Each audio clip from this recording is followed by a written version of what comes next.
It sounds like the role of head of product is this convener of teams to bring everyone together and force them to be exposed to what KPIs everyone else is following and understand how it all fits together. Something that must Yeah. come with that is navigating strong conflicting opinions with different Yes. leaders in different teams. And also, you must have situations where you have strong opinions within a leadership team that sometimes might go against user feedback or customer feedback. How do you navigate those two scenarios where you have conflicting opinions between leaders and between teams, but then also conflicting opinions maybe between a team and user feedback? Yeah. I mean, it should happen, right? It's going to happen, right? Regardless of what you think your strategic plan is and your vision is, that should happen and will happen. And so how do you handle it?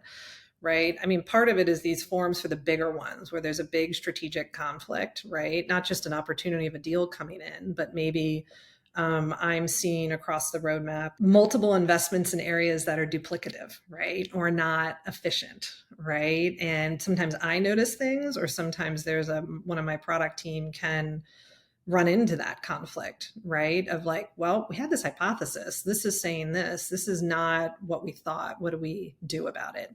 Right. And so just creating, again, like conversation and communication opportunities. Sometimes I'll just go in one on one and try and address them, Zara. Honestly, those types of, if it's in market or in a channel or in a space, see if I can help try and understand where that blocker is or that conflict. But I want to have the product teams empowered to figure out that conflict on their own, right? And make the decision and just say, look, Carrie, here's what we saw. Here's on the roadmap. Here's what we're recommending. We go left instead of right.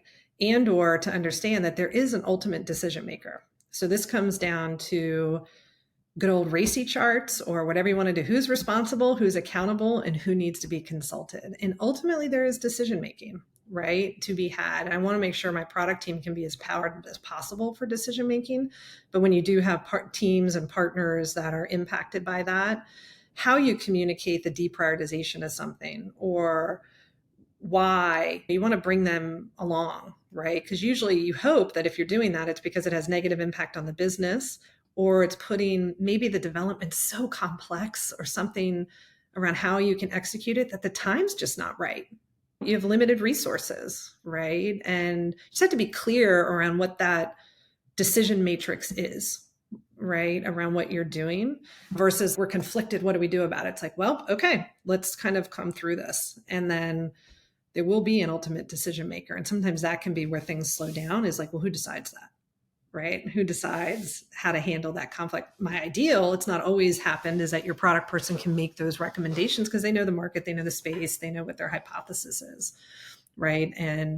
But if you're going up, I think if a founder has a really hard point of view on a certain area, right, and a high belief, right, that could just be a deeper conversation to have around why are we indexing on that belief so hard? And if we're seeing signals, do you just need more signals? What is needed and getting clear on that before making sort of what can be an emotional decision, maybe to move away from something that's not working, right? That's just not working. And that's really hard.